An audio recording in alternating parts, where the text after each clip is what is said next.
is SportsCenter.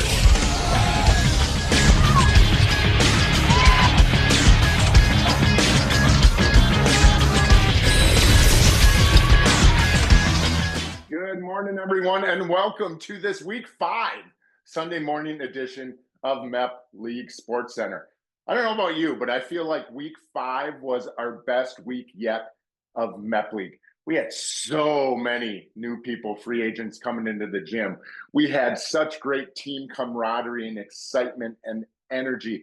I know Sherry and I had to go over to the storage facility and get the extra bikes for P4P just to make sure we had enough for spin Saturday morning. Fight Club was full. Boxing was like doubled for the week. It was awesome. So before we get to the winners and losers of the week, I just want to tell you guys, thank you.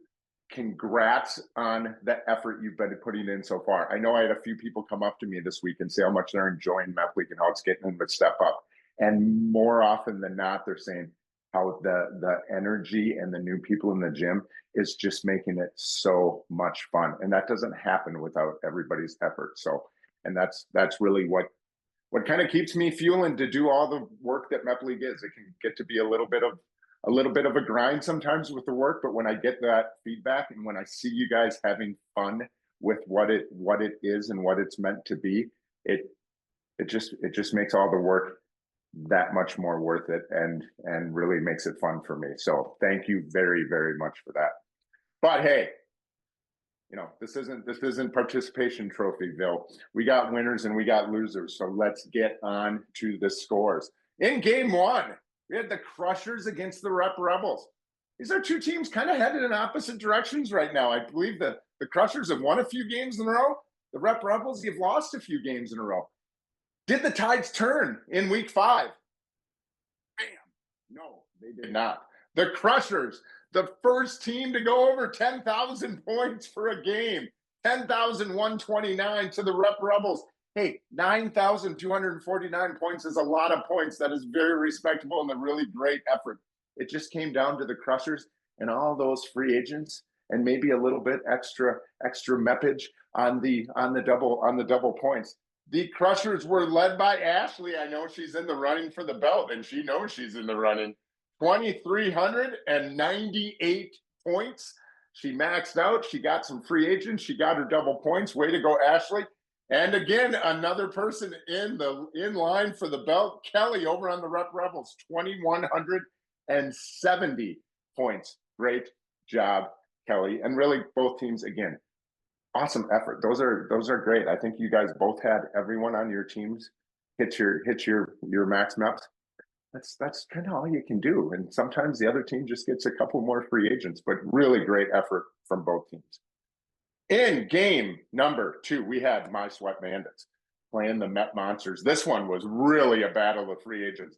The end of the week, I believe MEP Monsters got one in Friday morning last minute, and then Saturday morning, I know Jen found one and got that one in.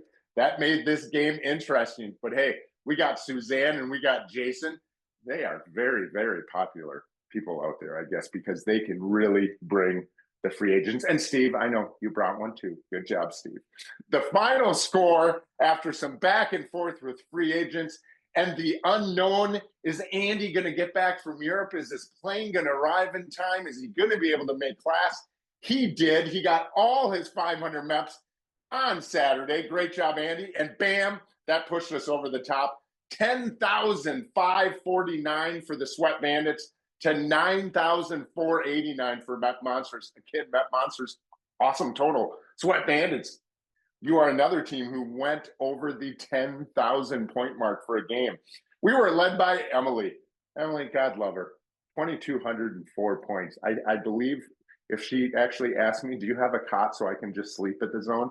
She was coming to every class and then some and really put in the effort. And I'm really, really, really proud of you, Emily. Great job. She was our high scorer. Over on the MEP Monsters, Darla, again, these are two new people who've never done MEP League before. You know, sometimes new people, I don't want to be the 10,000. These two stepped right up and went after it. Darla, 2,137 points. Awesome job, Darla. I love seeing the new members of the zone dive into MEP League and really give it their all. So great job to those two ladies. Well, the standings, After week 5, the Sweat Bandits are in charge at 4-1, but the Crushers, they're on a tear. They are 3-2. The Rep Rebels reeling a little bit, but you're still right there at 2-3. And MEP Monsters, you're 1-4. Hey, that's all right. Anything can happen in the playoffs. Remember, I got to go to it here. The tiebreaker scenario is, let me pull it up here. So if two teams, let's say the Sweat Bandits and the Crushers end up tying for first, if we lose this week and the Crushers win, we'd be tied for first. To determine playoff seeding, 1, 2, 3, 4, and the extra points you get to start. Tiebreakers are head-to-head matchups, which us and the Crushers, we've tied. We've each beat each other once, so that'd get thrown out. Then it would go to total team points. And then it would go to, if that was tied, which I highly doubt that'll happen, but you never know, then it would go to total highest individual for the season. So just keep that in mind as we work through.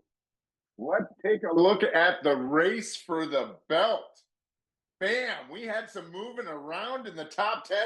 Ashley is now at the top of the list for the belt championship. She's at 89.63, followed very closely by Suzanne at 89.26.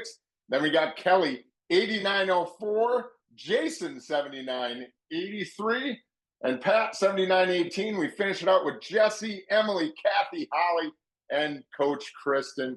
Awesome job. The belt is going to go into the playoffs. It's going to go into probably period 3. It's going to go into maybe someone's team getting knocked out. But remember, if you're up for the belt, even if your team gets knocked out, you still show up for your double points. If your team loses period 1, you still show up for your double points in period 2 and 3. You get those maps. Just because your team's out does not mean you are out to win the belt. So be sure you keep that in mind. And everyone, hey, in that top 10, that's a fantastic effort. Those are a lot of points for 5 weeks. You guys have done a fantastic job. Well, we're to week 6. This is the end of the regular season. The matchups for week 6 are the Crushers at 3-2 versus the MEP Monsters at 1-4, and the Sweat Bandits at 4-1 versus the Rep Rebels at 2-3. So start planning out that week 6. I know some teams, I think you already had the whole season planned out of who's taking what level and what your double points classes are. Remember your double points. You can't repeat one yet. So we're getting down to some slim pickings here this last week. You get 1 double point class this last game. So make sure you're choosing a class that you haven't chosen yet. And what else did I want to tell you guys? Oh, and keep in mind the tiebreaker scenarios that we pointed out earlier, just in case there ends up being a tie, which there very well could be. Hey, it's week 6. It's the end of the regular season. Keep up the great effort. Keep up the great team energy, the team camaraderie. And we will see you later in the game. Most of us go through life pretending that we don't have any special goals or ambitions or desires, when really deep down inside we do really want more.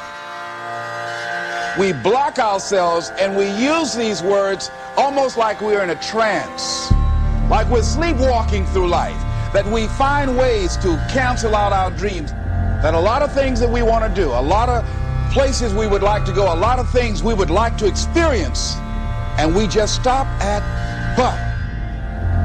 But will cause you to hide out behind fear. But will cause you to come up with all type of excuses that you can validate your inaction and not acting on your dream. But is a dream killer. But most people, you know what they do? Most people go through life quietly and safely tiptoeing to an early grave. We've been holding back. We have ideas that we don't act on, things we want to do. We're afraid to take chances. See, a lot of people say no to things and they don't even know what they're saying no to. Don't allow but to keep you in the corner.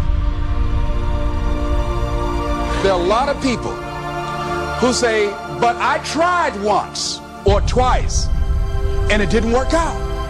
And so they use that as an excuse not to ever come out again. even if things don't work out, even if I experience defeat or failure, that does not make me a failure. It's a difference between failing and being a failure. If things don't work out, if you don't produce the results you want, that's all. But don't confuse who you are with the results that you produce. Do what you can, where you are with what you have, and never be satisfied. Yeah, don't get satisfied with yourself. Always know that wherever you are, you can enjoy more, that you deserve more. Why don't you decide now that you're going to expand your world, that if other people can learn, you can learn too. See, if you're working on your dream, sure there are going to be times you're going to want to give up. Sure there'll be times in life will knock you down and catch you on the blind side. But the challenge is to hold on. And if you hold on tenaciously, I say the universe is on your side. See, if you don't decide to act on your dream, if you don't decide to make a decision to live your life, if you don't decide to step into your fears, if you don't decide to say yes to your life, it will never work for you. You got to live what's in you. Life is just too short and unpredictable. But what do we say? But there'll always be tomorrow.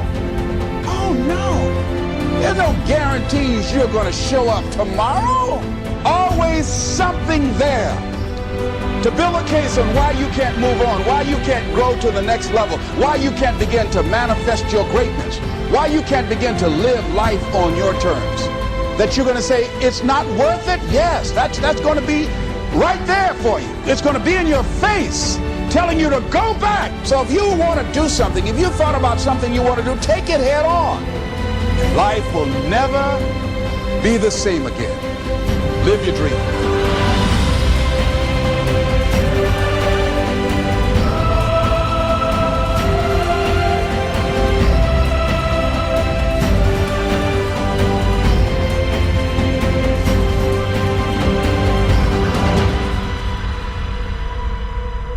Is it possible for you to have all your dreams become a reality in your lifetime? Yes, it is possible. But the real question you should be asking yourself, have you made the decision?